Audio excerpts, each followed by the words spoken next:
povo de Deus, amados irmãos em Cristo Jesus, santos de Deus, bom dia.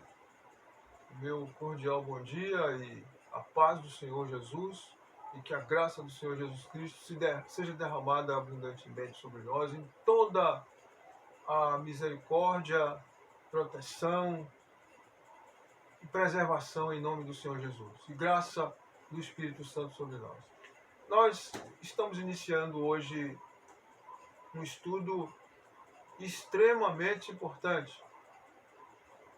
Tivemos no trimestre passado um estudo do primeiro livro do Antigo Testamento, o livro do Gênesis, o Bereshit, o princípio, a origem de todas as coisas, e agora vamos ingressar no livro que abre os portais do Novo Testamento, como conhecemos, que é o livro do evangelista, o apóstolo, que se tornou escritor, Mateus. Muito bem.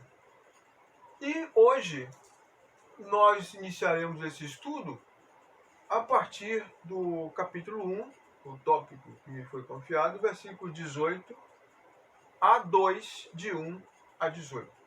Então vamos fazer uma análise sucinta desse texto, sem ser rápido demais, nem nos prolongarmos demais. Vamos aproveitar o tempo.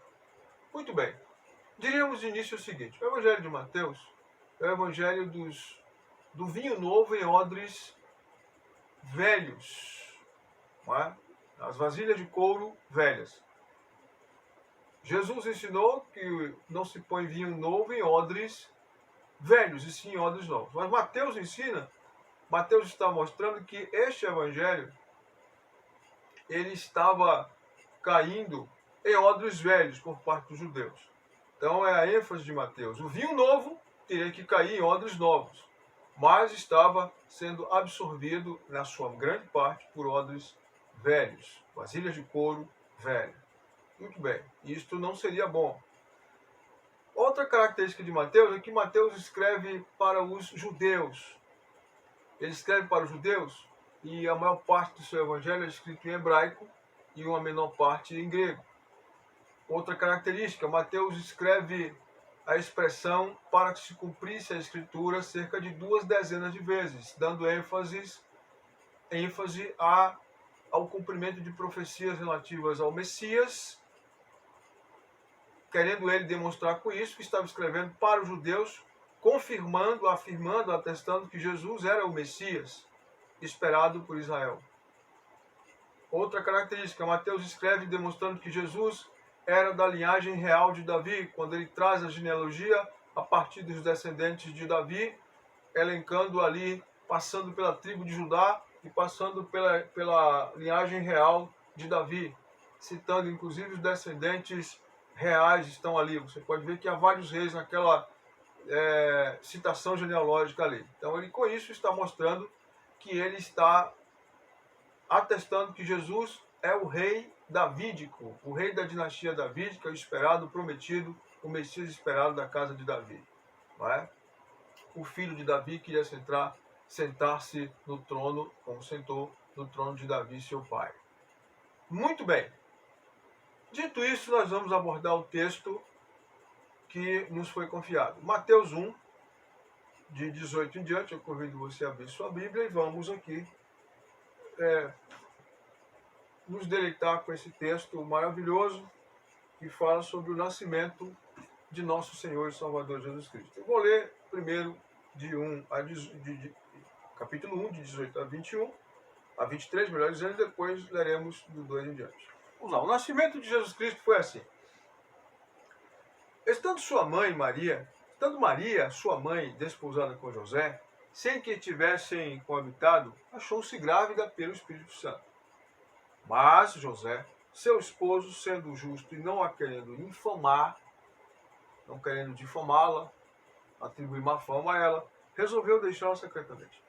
Enquanto ponderava nestas coisas, eis que lhe apareceu em sonho um anjo do Senhor, dizendo: José, filho de Davi, não temas receber Maria, tua mulher, porque o que dela é gerado é do Espírito Santo. Ela dará à luz a um filho, e ele porás o nome de Jesus, porque ele salvará o seu povo dos seus pecados, dos pecados deles. Ora, isto aconteceu, tudo aconteceu para que se cumprisse o que fora dito por intermédio do Senhor, pelo Senhor, por intermédio do profeta.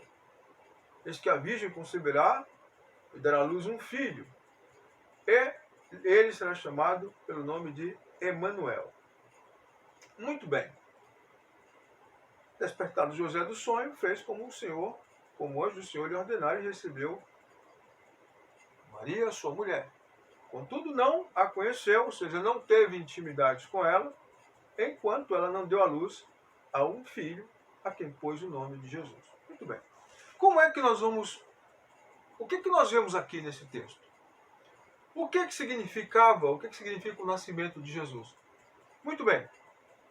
O nascimento de Jesus, ele faz parte do plano eterno de Deus para a nossa salvação. Mas diz da seguinte maneira: ele está contido numa das etapas, ele abre uma das etapas mais importantes da nossa salvação, que é a etapa da justificação.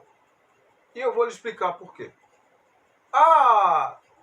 O nascimento de Jesus, ele inaugura, ele anuncia a encarnação do Verbo. Deus encarnado. Deus encarnado na pessoa do seu Filho Jesus Cristo. Por isso que o nome dele é Emanuel, que quer dizer Deus conosco. Então, quando o anjo anuncia o nascimento de Jesus, ele está anunciando a encarnação, o maior mistério de todo o universo, que é justamente Deus ter se feito homem, ter se reduzido, Paulo usa a expressão, se aniquilou, e ter entrado no ventre de Maria, vivenciado toda a vida intrauterina, tornando-se indefeso, necessitando ser o Criador do universo, necessitando ser alimentado pelas substâncias do cordão umbilical, que são transmitidas pelo cordão umbilical, da mãe para o feto, necessitando ser alimentado no peito da mãe e necessitando ser educado, necessitando aprender a viver como ser humano. O aprendizado que aprendeu de sua mãe e de seu pai. É o mistério da encarnação. Mas vamos além. Vamos além. O seu nascimento anuncia a afirmação da encarnação. Ou seja, a encarnação que fora prevista, que fora predita antes dos tempos eternos, que fora concebida no plano divino, antes mesmo de Deus criar o mundo. Pedro fala em sua carta que, no capítulo 1, versículo 20, que o Cordeiro foi conhecido antes da fundação do mundo. Antes da fundação do mundo, antes de Deus lançasse os fundamentos do universo, Deus já havia planejado que Jesus iria nascer, que ele iria encarnar. Porque se ele não encarnasse, não haveria salvação. Então a salvação a encarnação é uma prova inequívoca de que a salvação se tornou um fato histórico. Ela sai da eternidade, onde ela foi planejada em etapas anteriores, que não nos convém falar aqui, e para que esta etapa que crava, que carimba, que autentica, que homologa a salvação se cumprisse, era necessária a encarnação. Então, ocorre a encarnação do Verbo de Deus, do Filho de Deus, da segunda pessoa em manifestação da Trindade, que é o Filho do Deus bendito, o Senhor Jesus. O Cristo, o Messias, o ungido, o prometido, o desejado das nações. Só que ele precisa nascer como todo mundo nasce. Mas não de semente humana. A semente é divina, mas no ventre de uma mulher. Então, o Espírito Santo envia o anjo Gabriel até Maria para que lhe anuncie o nascimento. Todos sabem, ela concorda. Ela diz: como isso se dará, visto que eu não tenho relação com homem nenhum, não sou casada? Então o anjo do Senhor lhe diz, Gabriel, descerá sobre ti a virtude do Espírito Santo, e o poder de Deus lhe envolverá. E o ente que de ti há de nascer será chamado Santo Filho de Deus. Então ela concordou e disse, eis-me aqui, eis aqui a serva do Senhor. Mateus faz um resumo. Tá? Ela achou-se grávida. O texto sagrado diz aqui que ela achou-se grávida pelo Espírito Santo sem ter coabitado com seu marido. Isso era um problema. Era um problema porque José, se a rejeitasse e denunciasse ela, ela seria apedrejada. Mas aí cabe a Deus que dá a missão, vir ao encontro de Maria e socorrê-la e colocar as coisas em ordem. Não era Maria que tinha que colocar as coisas em ordem aqui. Aqui é o Senhor que tem que colocar as coisas em ordem. Porque é Ele que está à frente do projeto. Se Maria tenta colocar as coisas em ordem, ela não teria como, mas Deus tem. Então o Senhor envia um anjo em sonho, o mesmo anjo que falou com ela, para falar com José. José, filho de Davi, príncipe da casa de Davi, não temas receber Maria, está no versículo 20, sua mulher, sua noiva, que vai ser sua esposa por tua mulher, porque o que dela é gerado é do Espírito Santo. Ela não lhe traiu, José. Ela não pulou a cerca, José. É que ela foi escolhida pelo Deus bendito para ser a portadora, a genitora daquele que é o Filho de Deus, que vai ser gerado pelo Espírito. Ela foi escolhida dentre todas as mulheres, de todas as épocas, de toda a terra, para ser aquela que vai receber a encarnação do Verbo no seu ventre. Esta etapa maravilhosa da salvação, que é a etapa que afirma a encarnação, é a afirmação da nossa salvação. O ministério de Jesus é a confirmação da encarnação. E a sua morte é a consumação da encarnação. Eu vou repetir isso para você. O nascimento de Jesus corresponde à encarnação do Verbo, que é a afirmação da encarnação. Sua vida e ministério correspondem à confirmação desta encarnação. As experiências que ele viveu como ser humano, todas como ser humano, fome, sede, calor, fadiga, sono, cansaço, raiva, ira, tristeza, alegria, sede, suor no rosto, necessidades fisiológicas, tudo menos o pecado. Tudo menos o pecado. Solidão, tudo isso era a afirmação da natureza, a confirmação da encarnação do Verbo, a participação dele na natureza humana, na humanidade. E sua morte, o fato dele morrer na cruz, entregar-se como ser humano, como oferta única e exclusiva e perfeita a Deus nosso Pai, confirma, é a confirmação, é a consumação da sua encarnação. Ele consuma a sua encarnação entrando na morte e na sepultura. Glória a Deus. Então vamos adiante. José, então, avisado pelo anjo Gabriel, ele a recebe. Deus resolve o problema. Ele a recebe como sua esposa. Espera os 9 meses. E faz exatamente como o Senhor ordenou através do anjo. Ela dará à luz um filho. E lhe porás o nome de Jesus, porque ele salvará o seu povo dos seus pecados. Então José fica sabendo que aquele menino que vai nascer não é um menino qualquer. Aquele menino é o Santo Filho de Deus. Aquele menino é a encarnação do Verbo. Aquele menino é a encarnação do rei prometido a Davi. Que será muito mais do que um rei que iria sentar-se num trono humano, mas iria sentar-se no trono de Deus, seu Pai. Mas ele viria como cordeiro sofredor, como servo do Senhor, porque ele iria levar os pecados e iniquidades do seu povo. José sabia, José começa sem entender totalmente, mas começa a entender, começa a perceber, sem entender totalmente, a missão que teria este infante divino que está a caminho. Ora, tudo isso aconteceu para que se cumprisse o que foi dito por intermédio do profeta. O profeta Isaías foi quem profetizou que uma virgem conceberia e daria à luz a um filho. e que este menino seria chamado de Emanuel, quer dizer, Deus conosco. Deus habitando entre nós como figura, como pessoa humana. E diga-se de passagem, um homem como José é digno de nota, porque ele casado com ela, seria muito comum ele ter intimidade sexual com ela mesmo, ela grávida. Mas José respeitou a Maria e respeitou ao Senhor, ao Filho de Deus que estava no seu ventre, e não a descobriu como mulher enquanto ou somente depois que ela teve o seu filho. Que homem aprovado! A maioria dos homens não passaria nesse teste, mas José passou nesse teste. Por isso estes homens são dignos de serem colocados numa posição entre os santos que muitos de nós, ou a maioria de nós, jamais seria colocado, sem dúvida nenhuma. Não é?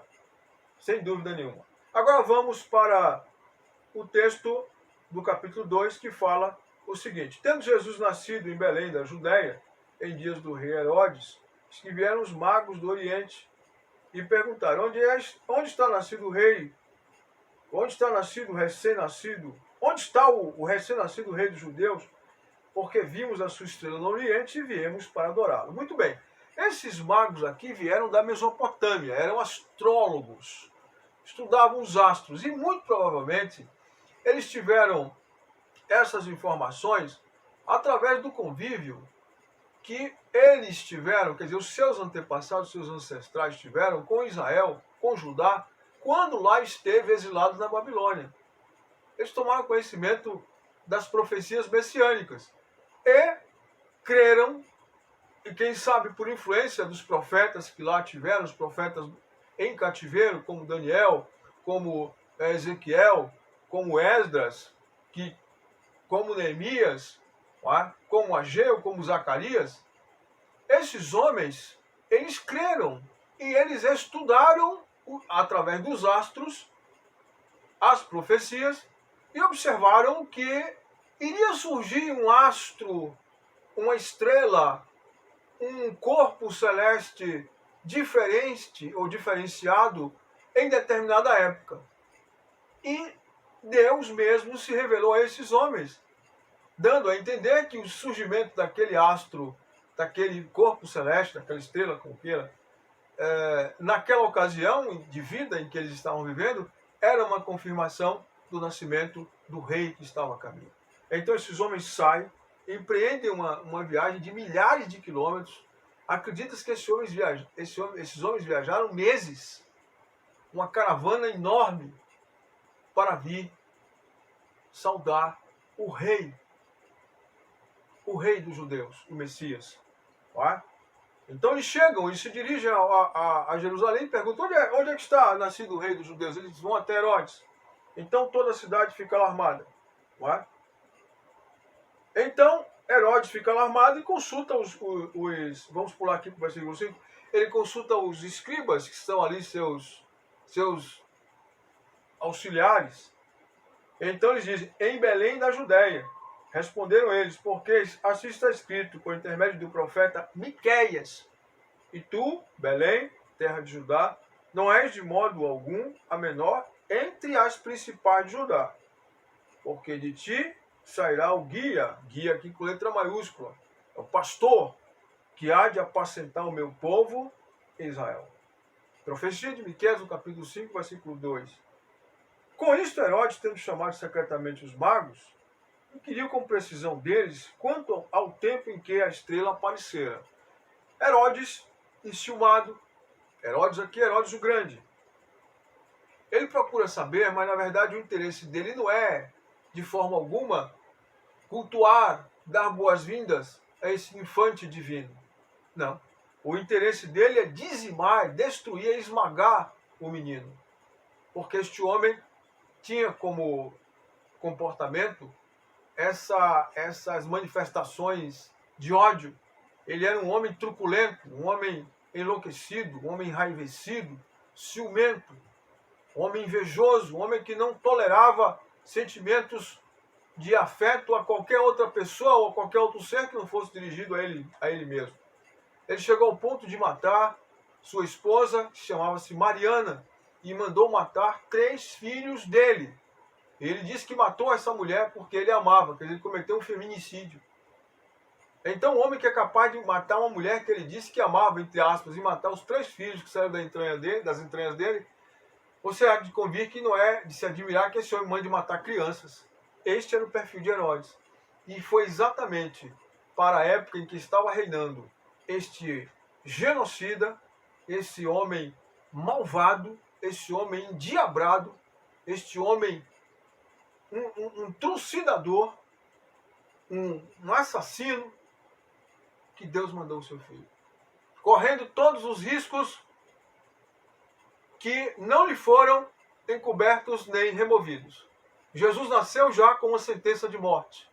Jesus nasceu sendo perseguido para ser morto por Herodes. E não foi um anjo de Deus que o salvou. O anjo de Deus é enviado para avisar do perigo. Porque muita gente pensa, Deus salvou o filho dele porque era filho dele. Você está enganado. Deus salvou o filho dele por nossa causa. Você quer ver? Vamos continuar a leitura. Depois de ouvirem o rei, os magos, versículo 9, partiram.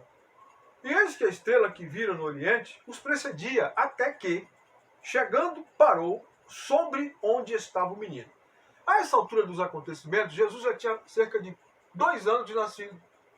Esses homens saíram quando Jesus nasceu da Mesopotâmia, e quando eles chegaram, a viagem foi tão longa que acredita-se que durou cerca de 2 anos. Quando eles chegam, Jesus não está mais numa manjedoura, na estalagem, mas está numa casa. Então eles chegam e em Belém eles encontram o local exato, porque a estrela para e deve ter lançado um facho de luz, uma coisa do gênero, sobre o local que estava a criança. E aos arredores ninguém percebeu o que estava acontecendo. Interessante, aqueles homens vieram de longe, movidos pelo Espírito Santo, e creram. A nação da qual Jesus veio não estava esperando e não creu. Por isso que o apóstolo, em outro livro, diz, o apóstolo João, veio para o que era seu e os seus não receberam. Estavam indiferentes, não é? Estavam dormindo naquela noite maravilhosa em que anjos apareceram em inumeráveis corais cantando e dizendo glória a Deus nas alturas. Enquanto isso, os homens estavam do Oriente fazendo suas bagagens, fazendo suas caravanas para virem, porque a estrela havia aparecido há 2 anos. Então, vendo a estrela, se alegraram com grande e intenso júbilo. Versículo 10. E no 11 diz, entrando na casa, observe, não estavam mais na manjedoura, entrando na casa, já estavam estabelecidos, viram o menino com Maria, sua mãe, prostrando-se, o adoraram. Adoraram o menino.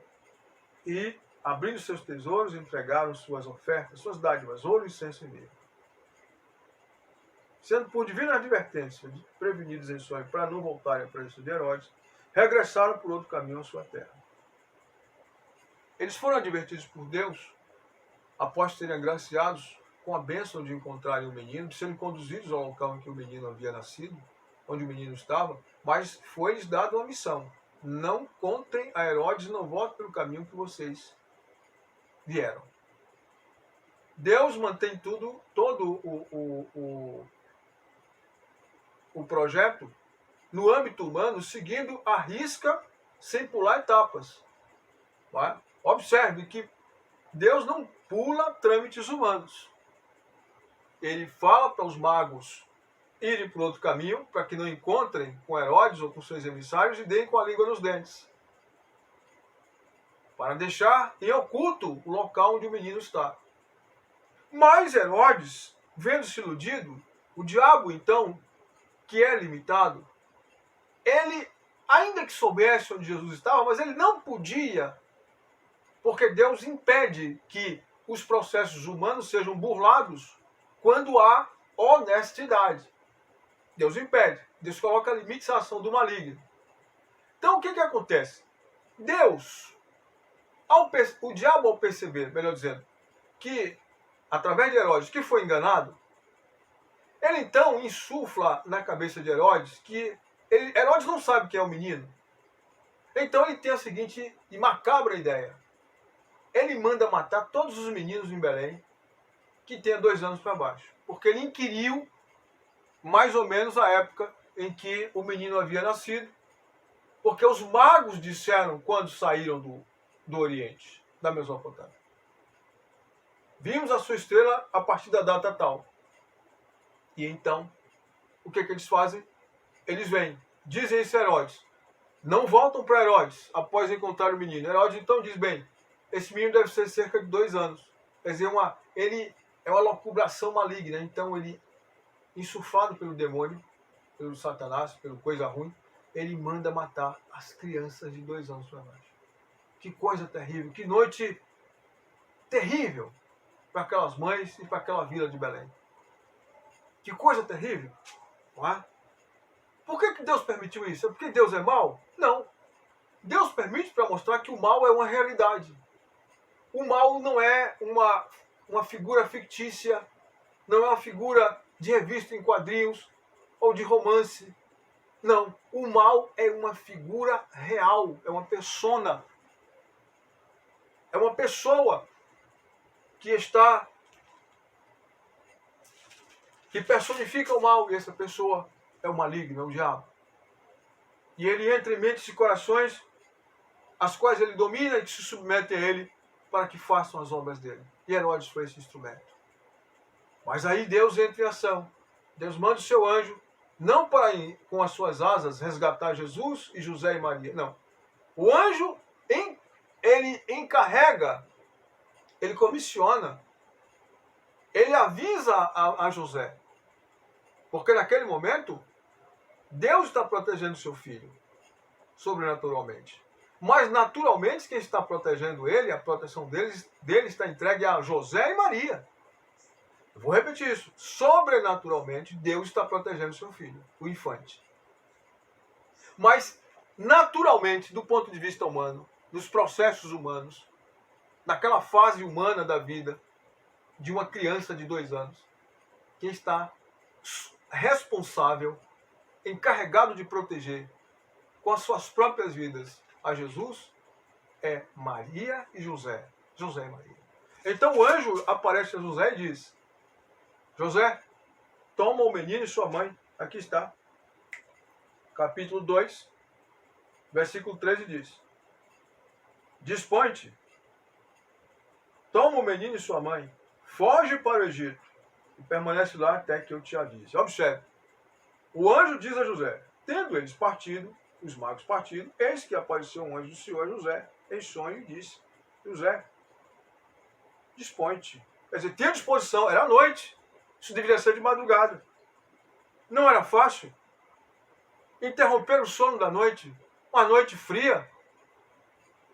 Tomar o menino, fazer o menino chorando, mulher, levantar a mulher, fazer bagagem, botar no lombo de um burro, de um jumento, e tomar o menino e sua mãe, foge para o Egito e permanece lá até que eu te avise. Uma viagem de aproximadamente 200 quilômetros. O anjo disse: foge para o Egito, toma o menino e sua mãe e foge para o Egito. O anjo disse: eu vou carregar vocês. Ele podia fazer isso, mas não fez. Deus não fez isso com seu filho. Deus podia mandar anjos carregarem, num piscar de olhos estava no Egito. Um piscar de olhos de um anjo transportava, mas Deus não fez isso. Deus disse: dispõe-te, toma o menino e sua mãe e foge com suas pernas para o Egito. Ou seja, Deus não burlou os processos humanos, mas antes agiu por meio deles. Estão entendendo? Jesus foi com José e Maria, tomando sol durante o dia e sofrendo o frio gelado da noite no deserto, até que chegou no Egito. 200 quilômetros aproximadamente. 200 quilômetros. Porque Herodes há de procurar o menino para o matar. Herodes há de procurar o menino para o matar. Jesus nasceu já debaixo de uma sentença de morte. Herodes há de procurar o menino para o matar. Mas Deus manda o seu anjo avisar José: foge e fica lá até que eu te avise. Observe, fica lá até que eu te ordene voltar. Deus não passa por cima, Senhor, de processos humanos. Deus não passou com seu filho, não vai passar conosco. Dispõe-te, Dispondo-se ele, versículo 14, tomou de noite o menino e sua mãe e partiu para o Egito. Alta madrugada! Partiu naquela mesma hora com sono. Interrompeu o sono da noite, da madrugada, noite fria, e fugiram. E lá ficou até a morte de Herodes, versículo 15, para que se cumprisse o que fora dito pelo Senhor, por intermédio do profeta: do Egito chamei meu filho, Oséias 11:1. E aí ocorre aquele acontecimento terrível, um dos piores acontecimentos da história bíblica e da humanidade. Vendo-se iludidos pelos magos, versículo 18, 16, Herodes, grandemente irado, mandou matar todos os meninos de Belém e dos arredores. Todos os meninos de Belém e dos arredores, de 2 anos para baixo. Conforme o tempo do qual, com precisão, se informaram dos magos. Os magos informaram ele quanto tempo eles viajaram, a partir de que data eles viram a estrela. Ele deduziu que o menino deveria ter nascido quando a estrela apareceu, e a partir daí ele faz uma espécie de mapa, uma previsão, uma ideia, não é? Ele presume a idade da criança. Que coisa terrível! Que coisa terrível! Então se cumpriu o que fora dito por intermédio do profeta Jeremias. Ouviu-se um clamor em Ramá. Pranto, choro e grande lamento. Era Raquel, chorando por seus filhos e inconsolável, recusando ser consolada, porque já não existem. Raquel aqui, senhores, não é propriamente Raquel, a esposa do grande patriarca Israel, que fora Jacó, amada, mãe de José e de Benjamim. Não. Raquel aqui é a vila de Belém, onde ela foi sepultada, que passou a se chamar Raquel em homenagem a ela. A vila de Belém estava inconsolável, porque não queria, recusando ser consolada depois daquela noite trágica, terrível, em que o diabo entrou na mente daquele homem, daquele rei truculento, e ele mandou matar todas as crianças. Jesus nasceu debaixo de uma sentença de morte. Mas ele veio a este mundo sabendo de tudo isso. Deus manda esse mundo o seu filho, já sabendo de tudo isso. Mas nem por isso ele recusou enviar o seu filho. Portanto, a encarnação afirma o nascimento de Jesus, afirma sua encarnação. Essa etapa importantíssima está dentro do contexto da justificação, porque ele iria nos justificar como justificou com sua morte. Mas a encarnação é o início da etapa da salvação chamada justificação, através da qual Deus nos deu o perdão dos pecados. Então, rememorando o nascimento de Jesus, sua vida, seu viver humano, seu conviver com o ser humano, seu identificar-se com o ser humano, com as dores do ser humano, com as lágrimas do ser humano, com as alegrias e tristezas e fraquezas e vicissitudes do ser humano, com a natureza humana, com todas as suas fraquezas, debilidades e virtudes, e o seu ministério, socorrendo os aflitos, curando os enfermos, expulsando os demônios, levantando os mortos, curando os leprosos, curando os aleijados, é a confirmação de sua encarnação. E sua morte na cruz, e sua entrada no túmulo, é a consumação de sua encarnação. E que a graça do Senhor Jesus seja abundantemente, providencialmente derramada em toda a proteção e bênção sobre nossa vida. Amém.